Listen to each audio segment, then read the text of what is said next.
નમસ્તે. આપણે 6.3 ની અંદર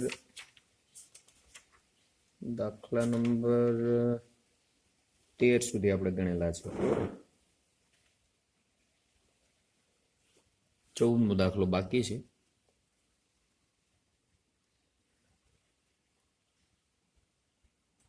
રકમ આપેલી છે. નીચે આપેલા વક્રોને દર્શાવેલા બિંદુ આગળ સ્પર્શક તથા અભિલંબના સમીકરણો શોધો. તો એમાં સરખા જેવા બે દાખલા છે, પેલું બીજું. ત્રીજો ચોથો સરખા જેવા છે, અને પાંચમું એ થોડોક અલગ છે. તો એક કામ કરીએ, હું બીજો દાખલો ગણું છું. પેલો જે છે એ હોમવર્ક મળ્યું. બીજો example, y equal to x raised to 4 minus 6x cube plus 13x square minus 10x plus 5. આ જે વક્ર છે એને 1-3 બિંદુ આગળ સ્પર્શક અને અભિલંબ બંનેના આપણે સમીકરણો મેળવવાના છે. તો આની અંદર સ્પર્શક મેળવવાનું થાય એટલે ફરજિયાત આપણે એનું વિકલન કરવું પડે. dy by dx બરાબર શું આવે? 4x cube minus 18x square plus 26x minus 10. આ બિંદુએ આપણને સ્પર્શક મેળવવાનું કીધું, તો તે બિંદુ પાસે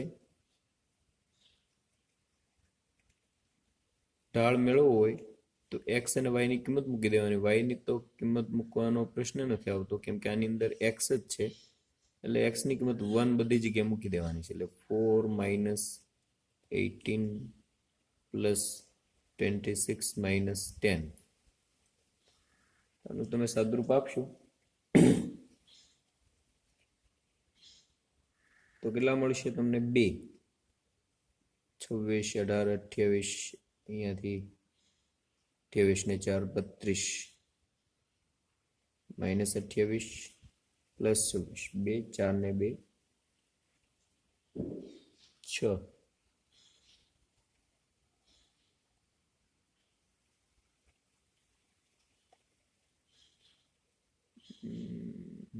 માઇનસ 30 એટલે 2 આવશે.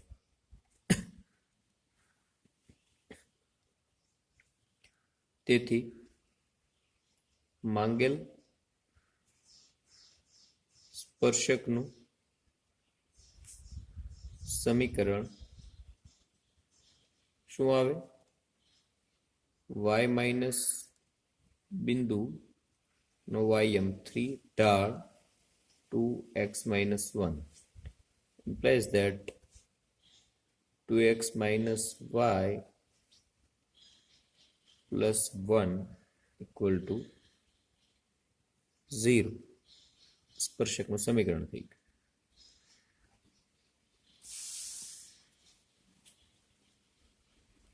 અભિલંબનો ઢાળ. અભિલંબ હંમેશા સ્પર્શકને લંબ હોય. સ્પર્શકનો ઢાળ 2 છે, તો અભિલંબનો ઢાળ શું આવે? વ્યસ્ત અને માઇનસ. વ્યસ્ત અને વિરોધી એના લંબ જે રેખા હોય એનું ઢાળ હોય. એ પણ આ બિંદુમાંથી પસાર થતું હોય તો અભિલંબનું સમીકરણ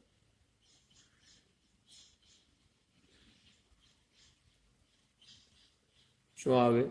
y minus 3 ઢાળ કેટલો છે? -1/2 x minus 1 implies that x plus 2y minus 4 equal to 0.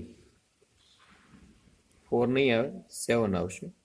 Multiply થાય એટલા માટે 7 equal to 0. આ અભિલંબનું સમીકરણ. આ રીતે બધા દાખલા ગણવાના છે. તો આની અંદર ત્રીજો, ચોથો એ પણ હોમવર્ક મળ્યું. સેમ આની રીતે ગણવાના છે. પાંચમો દાખલો આપણે જોઈએ. શું કીધેલું છે પાંચમા દાખલામાં? x equal to cos t, y equal to sin t અને t ઇક્વલ ટુ π/4 ને અનુરૂપ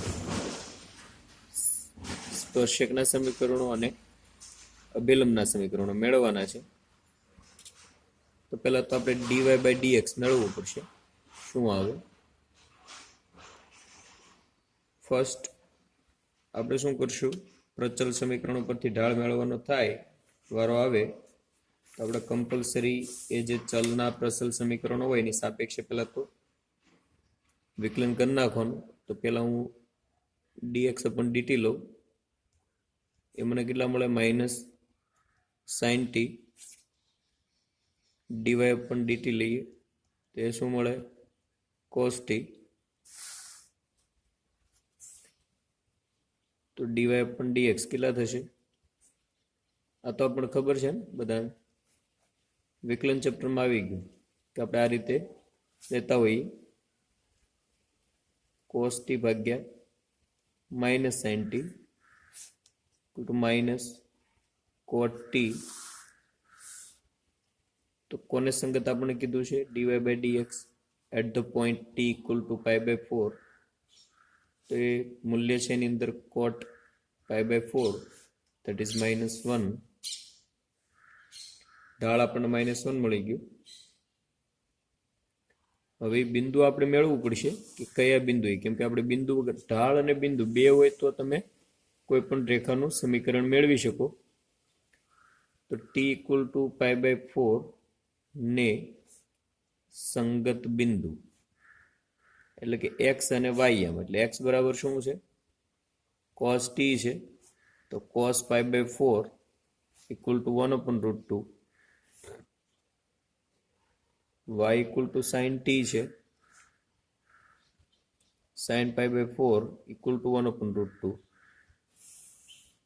તો આપણને બિંદુ અને ઢાળ બંને મળી ગયા. તેથી કરીને લખીએ આપણે 1/√2 બિંદુ માંથી પસાર થતા -1 ઢાળ વાળા સ્પર્શકનું સમીકરણ. શું મળે આપણને? y m એટલે કે 1/√2 ઇક્વલ ટુ x માઇનસ ઢાળ ગુણાકારમાં મૂકવો પડશે, x માઇનસ xm એટલે 1/√2. લસાલ્યું એટલે શું આવે? √2y -1 equal to -√2x. આ માઇનસ અંદર જાય એટલે માઇનસ +1. લસા લીધા પછી √2 ઉડી જશે. Finally √2x plus √2y -2 equal two 0.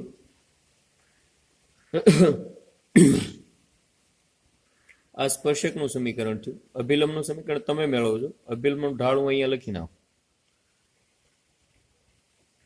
શું મળશે અભિલંબનો ઢાળ? વિરોધી અને વ્યસ્ત એટલે કે -1 છે તો એનું +1 થઈ જાય છે. આ અભિલંબનો ઢાળ છે, આ બિંદુ છે. -1 ની જગ્યાએ 1 મૂકીને દાખલો ગણશો એટલે તમને અભિલંબનું સમીકરણ મળી જશે.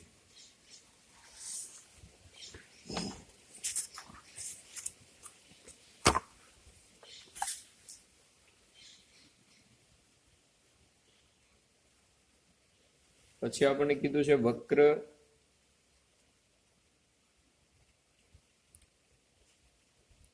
y equal two x² - 2x + 7 બે છે. એક સમાંતર છે અને એક રેખાને લંબ કીધો છે. આપણે સમાંતર વાળો દાખલો તમે ગણજો, લંબ વાળો દાખલો હું તમને ગણી દઉં. બી વિકલ્પ હું ગણું છું, એ વિકલ્પ તમારા હોમવર્કમાં છે, એ તમે ગણજો. ઈઝી છે. અહીંયા તમને કહું એ પ્રમાણે આગળ વધવાનું છે. 5y - 15x ઇક્વલ ટુ 13 ને લંબ આ વક્રનો સ્પર્શક મેળવવાનો છે. સૌપ્રથમ તો આના ઉપરથી આપણે ઢાળ મળી જાય. આ રેખાને વ્યવસ્થિત લખો તો કઈ રીતે લખી શકું?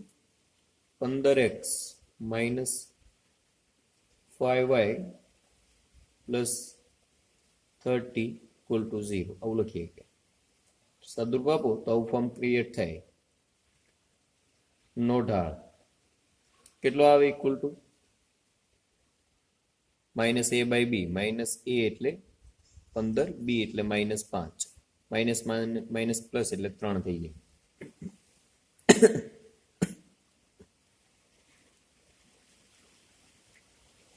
આનો જે ઢાળ છે સ્પર્શક છે એ આને લંબ છે, તેથી કરીને લખીએ માંગેલ સ્પર્શકનો ઢાળ. માંગેલ સ્પર્શકનો ઢાળ શું કીધું છે? આને લંબ હોવો જોઈએ. આનો ઢાળ છે એને લંબ સ્પર્શક હોય તો સ્પર્શકનો ઢાળ શું આવે? વિરોધી અને વ્યસ્ત એટલે -1/3.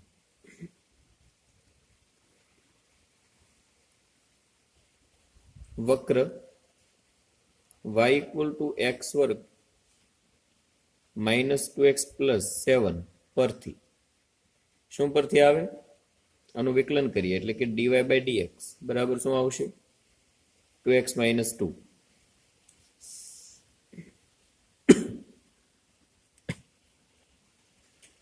ઢાળ આપણને મળી ગયેલો છે. ઢાળ કેટલો છે સ્પર્શકનો? -1/3. તો આની અંદરથી આપણે સાદુરૂપ આપીએ તો શું આવશે? 2x બરાબર -1/3 પ્લસ 2 ઇક્વલ ટુ 5/3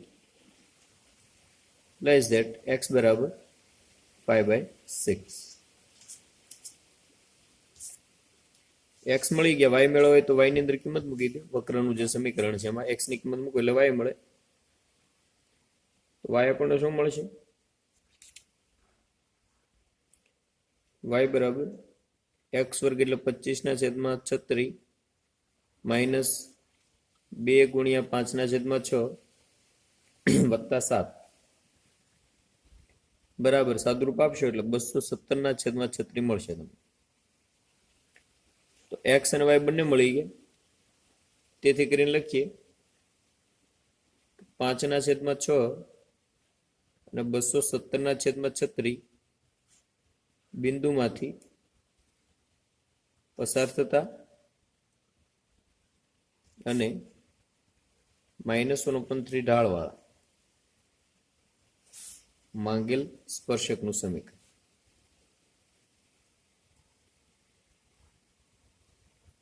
કઈ રીતે મેળવવું તમને ખ્યાલ છે, તમે જાતે ગણો. 16મો દાખલો લઈએ. વક્ર y બરાબર 7x ઘન પ્લસ 11 છે. એના x બરાબર 2 આગળ અને x બરાબર -2 આગળ ના સ્પર્શક પરસ્પર સમાંતર છે એવું સાબિત કરવાનું છે. સ્પર્શક સમાંતર છે એવું સાબિત કરવું હોય તો ઢાળ આનો ઢાળ મેળવી લેવાનો. આ બિંદુ આગળ ઢાળ કેટલો આવે, આ બિંદુ આગળ ઢાળ કેટલો આવે. જો બે સમાન આવે તો સમજવાનું પરસ્પર સમાંતર છે. જાતે ગણો. 17મો એક્ઝામ્પલ છે. વક્ર y બરાબર x ઘન ના જે બિંદુ આગળ સ્પર્શકનો ઢાળ તે બિંદુના વાયામ જેટલો હોય તે બિંદુઓ શોધો.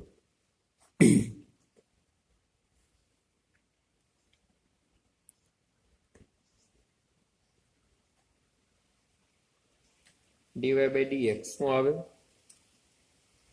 3x વર્ગ. રકમમાં શું કીધું છે આપણને? કે સ્પર્શકનો ઢાળ તે બિંદુના વાયામ જેટલો હોય, મતલબ કે dy by dx બરાબર y હોય. આ કિંમત મૂકી જો dy by dx 3x વર્ગ ઇક્વલ ટુ y.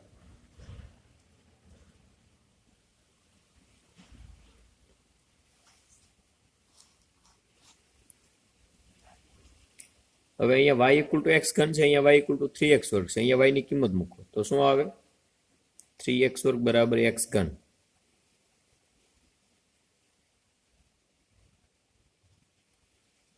તો આપણે એક કામ કરીએ, આ 3x વર્ગ ઓલી બાજુ લઈ જઈએ તો શું આવશે? x ઘન -3x વર્ગ બરાબર 0. एक्स वर्ग कॉमन काढी लीए तो एक्स माइनस 3 बराबर 0 આવે. બે ઓપ્શન મળે, એક x બરાબર 0 અને x બરાબર 3. x વર્ગ ઉડાડીને x બરાબર 3 નહીં લઈ લેવાની, 0 પણ આવે, એ તો તમને ખ્યાલ જ છે, એ ઉતાવળ નહીં કરવાની. આપણે બિંદુઓ મેળવવાના છે. y બરાબર x ઘન પરથી x બરાબર 0 ત્યારે y બરાબર 0 થશે, x બરાબર 3 ત્યારે y બરાબર 27 થાય. આને અનુરૂપ બિંદુ 0 0 મળે, આને અનુરૂપ બિંદુ 327 મળે. બરાબર, આ બે બિંદુ એવા હશે કે જ્યાં આપણને રકમમાં શરત કીધી છે સ્પર્શકનો ઢાળ તેના વાયમ જેટલો હશે. 18મું છે વક્ર y બરાબર 4x ઘન માઇનસ 2x⁵ માટે ઉદ્ગમ બિંદુમાંથી પસાર થતા સ્પર્શકોના સ્પર્શ બિંદુઓ શોધો. આ વક્રના ઉગમ બિંદુમાંથી પસાર થતા હોય એવા સ્પર્શકના સ્પર્શ બિંદુઓ મેળવવાના છે. ઓકે, એક કામ કરીએ, ધારો કે ધારી લઈએ કે AB માંથી વક્રને દોરેલ સ્પર્શક કોની અંદરથી પસાર થાય છે? આપણે કહી દીધું છે રકમમાં, ઉગમ બિંદુમાંથી પસાર થાય છે. ઉગમ બિંદુમાંથી પસાર થાય છે.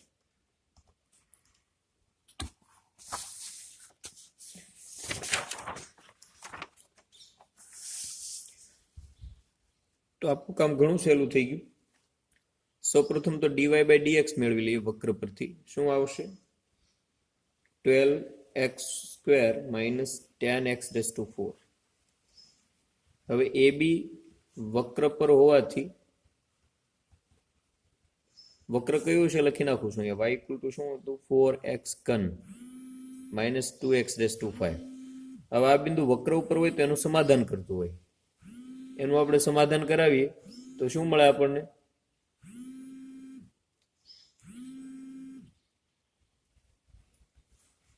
સમાધાન કરાવો તો શું મળશે આપણને?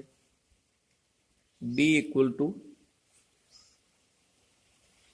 4 ઇન્ટુ x ઘન એટલે કે a ઘન માઇનસ 2a⁵.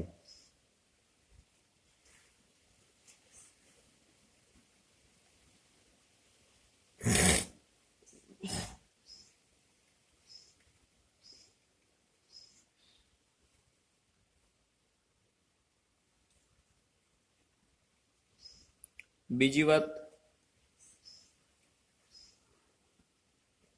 આપણે સ્પષ્ટ એને કીધું છે કે આ જે બિંદુ છે વક્ર પર પણ છે અને સ્પર્શક પણ છે. તો આપણે કામ કરીએ, પહેલા તો AB બિંદુએ સ્પર્શકનો ઢાળ મેળવી લઈએ.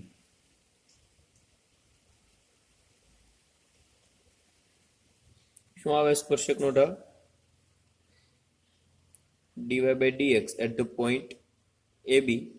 x હોય અહીંયા a મૂકી દો એટલે 12a² માઇનસ 10a⁴.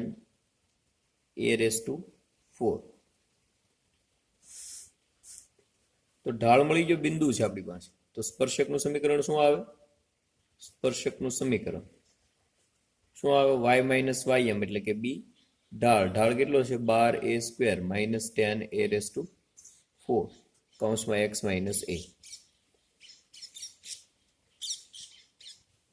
પરંતુ સ્પર્શક પાછો કોની અંદરથી પસાર થાય? સ્પર્શક ઉગમ બિંદુમાંથી પસાર થાય છે. ઉગમ બિંદુમાંથી પસાર થાય. હવે જેની અંદરથી પસાર થતો હોય એનું સમાધાન કરતું, એટલે ઉગમ બિંદુ એટલે કયું થાય? 0 0. એટલે આ જે સમીકરણ છે આ 0 0 નું સમાધાન કરતું હોય, એમાંથી પસાર થાય એટલું સમાધાન કરે. સમાધાન કરાવવું એટલે x હોય ને 0 અને y હોય ને 0 આની અંદર મૂકો એટલે શું આવશે? 0 minus b equal to 12a² minus 10a⁴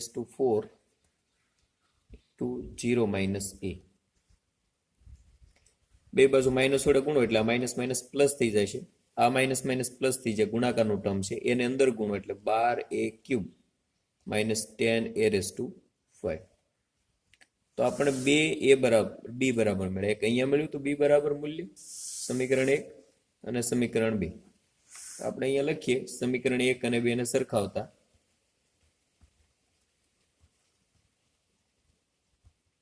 શું મળશે સરખાવો એટલે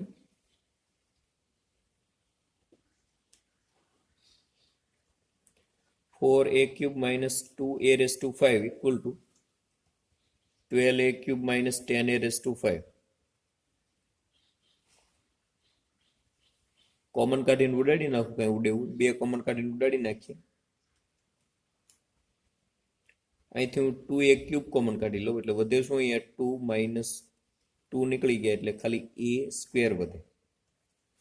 અહીંયા હું 2a³ કોમન કાઢી લઉં એટલે અહીંયા 6 minus 5a² વધે. આ જતા રહે. વધેલા પદ છે એની અંદર એક કામ કરીએ આપણે, 5a² ને આ બાજુ લાવીએ એટલે અહીંયા માઇનસ a², આ 5a² એટલે 4a². આ 2 ને ઓલી બાજુ લઈ જઈએ એટલે માઇનસ થઈ જાય એટલે 4 આવશે.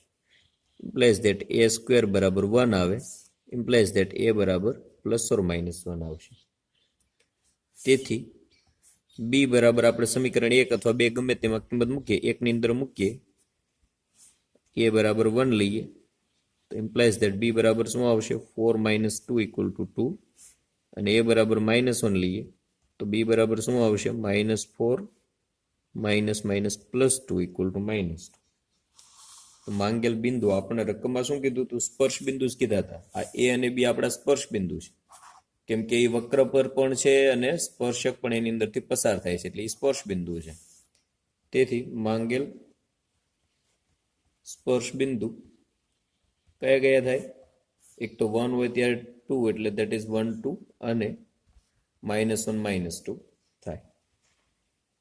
અને એક બીજું પણ છે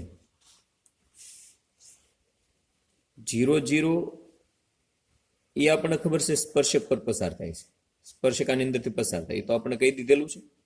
હવે વક્રની અંદરથી પસાર થાય કે નહીં ચેક કરવું હોય તો વક્રનું સમીકરણ કયું છે, y = 4x³ - 2x⁵. ઉતાવળમાં શું કરે વિદ્યાર્થીઓ, એવી ભૂલો કરતા હોય કે અમુક મહત્વની બાબત રહી જાય, બરોબર. એ બરાબર 0 ઓપ્શન આપણે વિચારીએ. દાખલા તરીકે આ જે 0 0 છે આની અંદર સમાધાન કરાવો તો શું આવે, x અહીંયા 0 મૂકો, સમાધાન થાય છે કે નહીં ચેક કરો. y 0 મૂકો ઇક્વલ ટુ અહીંયા 0 મૂકો, 0 - 0 એટલે 0 = 0, સમાધાન થાય છે. તો આ 0 0 જે છે એ એક બિંદુ એવું છે કે જે વક્રનું પણ સમાધાન કરે છે અને સ્પર્શકનું સમાધાન કરે છે. એનો મતલબ એવો થાય એ પણ સ્પર્શ બિંદુ થાય. સ્પર્શ બિંદુ કોને કહેવાય કે વક્ર હોય, દાખલા તરીકે આ જે બિંદુ છે ને અહીંયા તમે સ્પર્શક દોરો તો આને સ્પર્શ બિંદુ કહેવાય. મતલબ કે વક્ર પર પણ હોય અને સ્પર્શક પણ એનું સમાધાન કરતું હોય એવું બિંદુ એને સ્પર્શ બિંદુ કહેવાય. તો આ બે બિંદુ તો છે જ કે જે સ્પર્શકનું સમાધાન કરે અને વક્રના સમીકરણનું સમાધાન કરે, કેમ કે એના ઉપરથી જ આપણે મેળવ્યું છે એટલે એ સમાધાન કરતા જ હોય. પણ 0 0 બિંદુ એવું છે, 0 0 છે એ સ્પર્શક છે એ ઉગમ બિંદુમાંથી પસાર થાય એવું રકમમાં કહી દીધેલું છે અને એ પાછું આ વક્રનું પણ સમાધાન કરે છે. જો અહીંયા ચેક કર્યું તો એનો મતલબ એવો થાય એ પણ સ્પર્શ બિંદુ છે. એટલે ટોટલ 3 સ્પર્શ બિંદુ મળે. 2 બિંદુ અહીંયા મેળવા અને આના વિશે તમારે વિચારવાનું છે, બરોબર. 19મો દાખલો છે, તમને હિન્ટ આપી દઉં. શું કીધું, x² + y² - 2x - 3 = 0 ના જે બિંદુ આગળના સ્પર્શકો x અક્ષને સમાંતર હોય તે બિંદુઓ મેળવો. x અક્ષને સમાંતર હોવા એટલે dy/dx કેટલા હોય, એના 0 હોય. આના ઉપરથી dy/dx તમને મળી જશે. આના ઉપરથી dy/dx મેળવવાના, પછી એના બરાબર 0 લેવાના, પછી એને ઉકેલશો એટલે x બરાબર કંઈક મળશે, x બરાબર આની અંદર કિંમત મૂકશો એટલે y બરાબર કંઈક મળે, એટલે બિંદુ મળી ગયા x અને y. ઓકે, એ તમારે ગણવાનું છે. અહીંયા આપણે આપણો ક્લાસ પૂરો કરીએ. દાખલા તમને ગણવાના કીધા એ પ્રેક્ટિસ કરજો, ન સમજાય તો પૂછજો. અહીંયા આપણે આપણો ક્લાસ પૂરો કરીએ.